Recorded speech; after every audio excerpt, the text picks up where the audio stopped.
Bună ziua, elevi! Astăzi vom vorbi despre energia oscilatorului harmonic și ne imaginăm așa un experiment. Un corp legat de un resort, fiind abătut de la poziția de echilibru, el va începe să oscileze față de această poziție cu o anumită amplitudine. Da? În cazul nostru, forța de revenire este forța elastică. Și respectiv viteza în pozițiile extreme, da? unde distanța este maximă de abatere, viteza este 0 în aceste puncte. Iar viteza maximă va fi prin trecerea poziției de echilibru. Iar forța de revenire va fi maximă, anume în pozițiile extreme. Aici, forța elastică este orientată în sensul dat, da? Și să semnăm așa aici, forța elastică încoace, iar în cazul ăsta, în extremitatea cealaltă, forța elastică va fi orientată deja invers. Că aici resortul este alungit și formează o forță de revenire, da? Elastică în direcția dată. Aici resortul va fi comprimat și forța elastică deja va fi în direcție opusă. Astfel, sistemul nostru oscilează datorită acestei forțe de revenire. Noi știm că resortul posedă o energie potențială elastică și a cărui valoare poate fi calculată cu ajutorul acestei expresii. Și anume, energia potențială este egal cu Ka pătrat pe 2. În cazul nostru, deci noi știm că în formula de bază era delta L la pătrat, dar din cauza noastră că abaterea la noi este egală cu amplitudinea, da? În procesul ăsta de oscilare. Noi avem dreptul să introducem în loc de delta L, punem A, adică valoarea amplitudinii. Corpul în procesul ăsta de oscilații, posedă energie cinetică din cauza că el are o anumită viteză. Viteza lui maximală, anume în poziția aceasta de echilibru. Aici viteza este maximă, atunci și energia cinetică, există o energie cinetică maximă. Și această valoare a energiei cinetice maxime este egal cu mv max la pătrat pe 2. Conform legii conservării energiei, toată energia, dacă sistemul nu are pierdere, toată energia potențială din poziția dată se va transforma în energie cinetică. Și invers, energie cinetică, energie potențială în cinetică, din cinetică în potențială. Și acest proces de transformare dintr-o energie în alta se va realiza la infinit dacă nu o să fie pierdere. Astfel, aceste două tipuri de energie sunt egale. Dacă le egalăm, obținem că Ka pătrat este egal cu mv max la pătrat. De unde v max obținem că este egal cu radical din K pe m a. Dar radical din K pe m, noi știm că asta este omega. Este viteza unghiulară sau pulsație. Și obținem formula pe care voi deja o cunoașteți, că viteza maximă este egal cu omega a.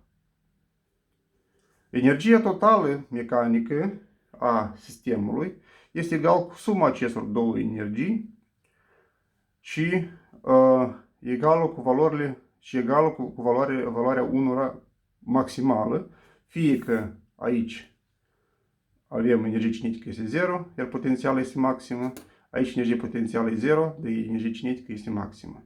Atunci energia totală va fi egală cu una din ele în dependență de poziție. Dar există locuri, poziții, în care valorile lor nu sunt egale, iar suma lor trebuie să fie egală cu valoarea din extremitate.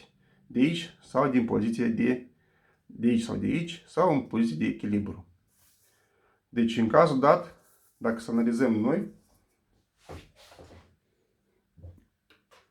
Kx pătrat pe 2 plus mvx la pătrat pe 2, unde x este elongația pentru coordonată, iar v, într-un fel, este nu că elongația, dar este deci, valoarea vitezii într-o anumită poziție în momentul oscilării.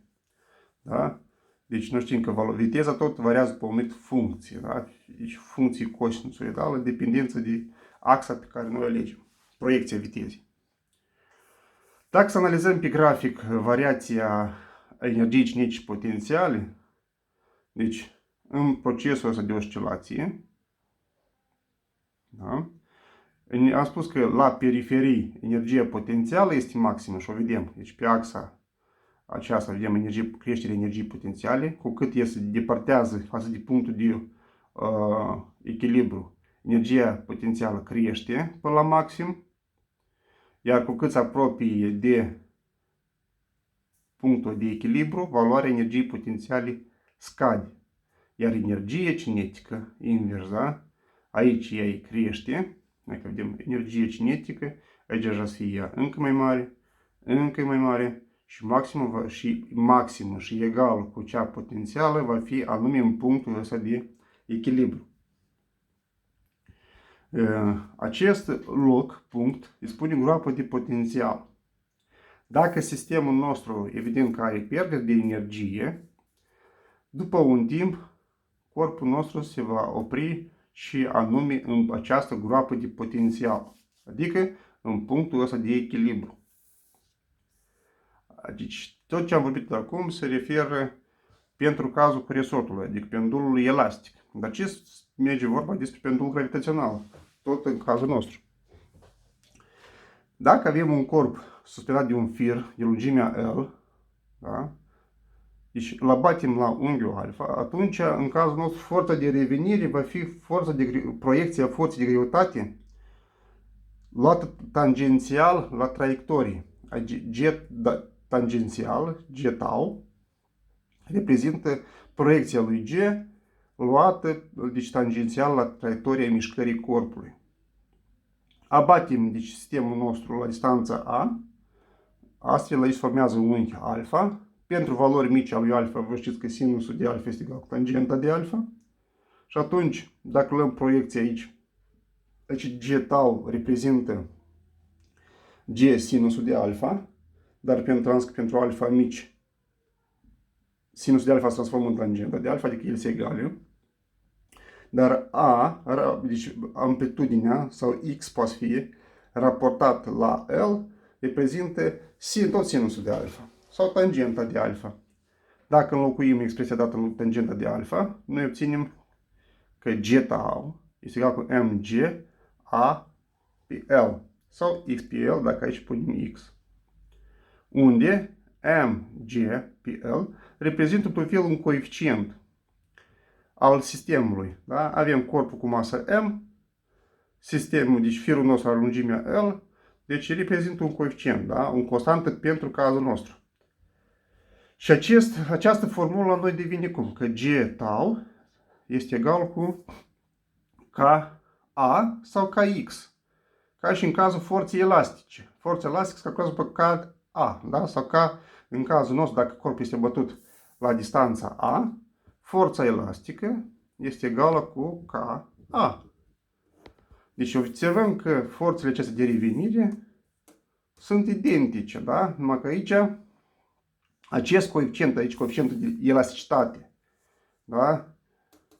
Este pentru resort, dar aici acest coeficient este o proprietate specifică pentru sistemul nostru de oscilare, pentru o anumită lungime și pentru o anumită masă a corpului. Astfel, dacă înlocuim în energie potențială, atunci ne obținem mg pe 2L a pătrat. Asta pentru pendulul gravitațional. Sper că a fost utilă informația și o zi bună, la revedere!